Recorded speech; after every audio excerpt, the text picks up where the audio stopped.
Hey everyone! Today, we're on a Manila adventure, exploring two iconic spots, the Manila Ocean Park and Manila Zoo. First stop, Manila Ocean Park. This place is massive, home to thousands of marine animals from all over the world. We arrived right after opening and it was perfect. The earlier you come, the calmer the vibe, especially good for families with little ones. We started with the dance of jellyfish exhibit. Those pulsating jellies are mesmerizing. Then, we braved the thrilling shark tunnel. Seeing those majestic creatures glide overhead was unreal.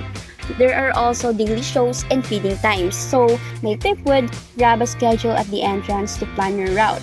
We love the penguin encounter. Those tuxedoed fellas are hilarious.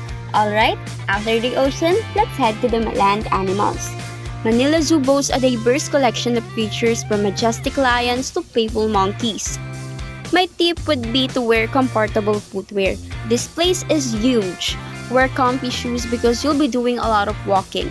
We saw these beautiful chameleons, wild snakes, and even a majestic peacock showcasing his feathers. Remember folks, these are wild animals. Observe from a distance and avoid using flash photography.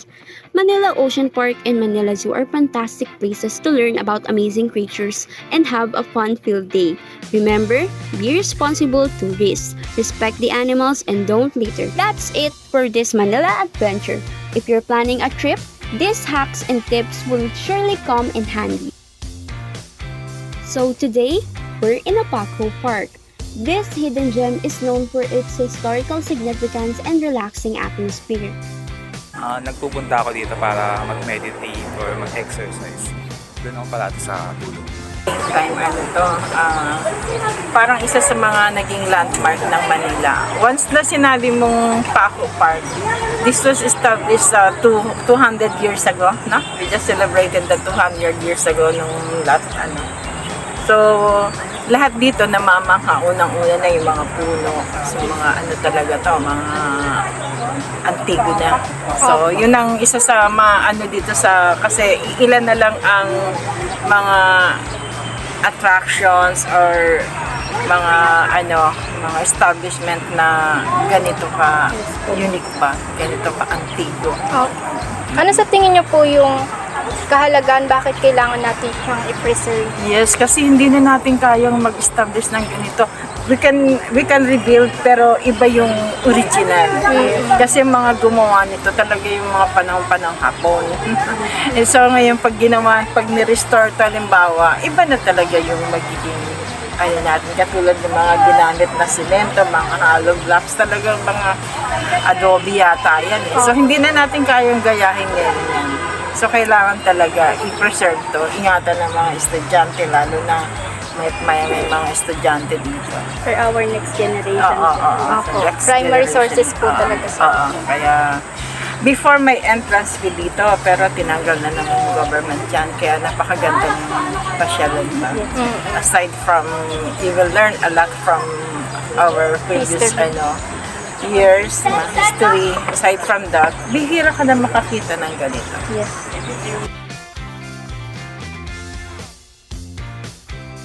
It is not your ordinary cemetery because national heroes and significant persons such as our former presidents are buried here. If you're feeling peckish, there are some vendors selling snacks and drinks just outside the park entrance. But if you're on a budget, you can pack your own picnic basket and enjoy a meal under the tree. Next up, the iconic Rizal Park. This vast green lung of the city is a must-visit for any historical buff. Here, you can pay homage to the national hero Dr. Jose Rizal by visiting his monument. Park hack. Rizal Park can get crowded, especially on weekends, so if you're looking for a quieter spot, head towards the Chinese and Japanese gardens located to the outskirts of the park. They're serene and beautifully landscaped, perfect for a peaceful escape. Last but not the least is the Ariceras Park. This modern park is a favorite among fitness enthusiasts. You'll see people jogging, biking, or doing yoga on the vast lawns. So here's a park hack. Ariceras Park is especially stunning at night. The entire park is illuminated with colorful lights, creating a magical ambience. If you're looking for romantic date night spot, this is a place to be. Hello there! So right now, we are in Intramuros. Intramuros, which means within the walls in Spanish, was the heart of the Spanish colonial empire in Asia. These massive walls were built in 1500s and protected the city for centuries. First up, the magnificent San Agustin Church. This UNESCO World Heritage Site is the oldest stone church in the Philippines dating back to the 16th century. Can you believe it? Just a short stroll away is the Manila Cathedral, the seat of the Archbishop of Manila. Construction took over 2 centuries with the grand neoclassical design reflecting the changing times. Look for the stained glass windows. The vibrant colors and storytelling details are breathtaking. Inside, the feeling is awe-inspiring. Soaring ceilings, majestic columns, and beautiful artwork. As we walk, you can see now the crown jewel of Intramuros, which is definitely the Fort Santiago. This massive fortress was built by the Spanish to defend the city from invaders. Looking through the port, you can imagine the battles that took place here. There are cannons pointing out to sea, dungeons where prisoners were held, and even the Rizal Shrine. And for the last place, we're taking a very special trip to the heart of Philippine politics, the Malacanang Palace. This place is incredible. The neoclassical architecture is stunning. With those grand columns and intricate details, you can just feel the history radiating from these walls. Before we head inside, some history for you all. Malacanang has been the official residence of the Philippine presidents since the late 1800s. It seems so much happened within its walls. Revolutions, wars, and peaceful transition of power. It's not all just politics here though. There are beautiful courtyards and gardens, a refreshing escape for the hustle and bustle of Manila. There's even a museum that tells a story of Malacanang and its past presidents. Today, we're here at a historical landmark right in the heart of Manila, the Manila Clock Tower. This grand clock tower was built all the way back in 1730 during the Spanish colonial era. It stood here for almost 300 years. It was originally part of the walls of Intramuros, which was the walled city of Manila. Back then, it was called the Puerta del Parian Gate and served as the main entrance for merchants. The clock tower is a beautiful example of Baroque architecture. I love the intricate brickwork and the large clock faces on each of its four sides. They say you can actually see the time from pretty much anywhere in Intramuros. The Manila Clock Tower has been through a lot in its history. It survived earthquakes, wars, and even typhoons. In fact, it was heavily damaged during World War II, but it was thankfully restored in 1950s. Today, the Manila Clock Tower is a popular tourist destination.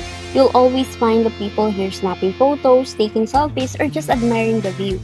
It's a great place to learn a bit about Manila's history and culture. Standing here by a Manila Tower, you can't help but feel a sense of history.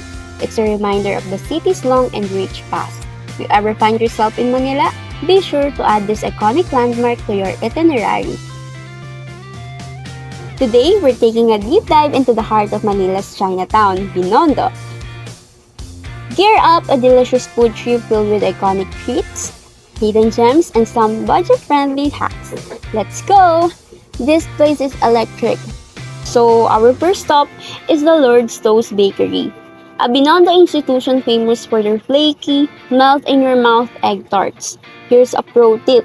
Head straight to the bakery early in the morning for the freshest batch. They sell out fast. See? That golden crust? The creamy custard filling? Your heaven. They're a bit more expensive than street food but definitely worth the splurge. Now, for a budget-friendly hack, grab a cup of their milk tea alongside your egg.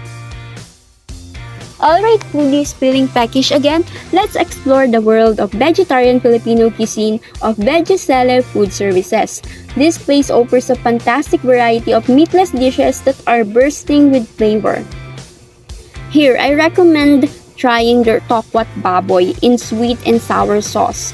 It's a classic Filipino dish with a delicious twist, and it's surprisingly affordable. Another tip, don't be shy to ask for samples. Most vegetarian restaurants in Binondo are happy to let you try a little bit before you buy. Si Loro, oh, Ay, rating. nandito kami ngayon sa Pwedeng Select Food Services at ang masasabi namin ay ang sarap! So our third and the last stop is the Empanada Haven. Now this might look like just another street corner, but hidden among these shops is a true gem. A local empanada stall with some of the best empanadas you'll ever find. They only offer a few classic Filipino flavors like pork and shrimp, but they do them perfectly.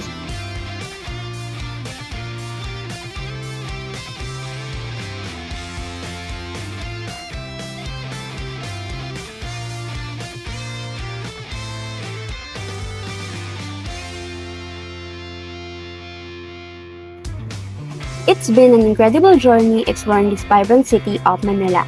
From the historical sites of Intramuros to the delicious street food of Binondo has surprised us at every turn. We wandered through bustling markets, marveled at stunning churches, and learned so much about Filipino history and culture.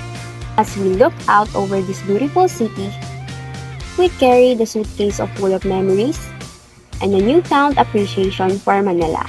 If you're looking for a city that's full of life, culture, and delicious food, then Manila should be definitely be on your travel list.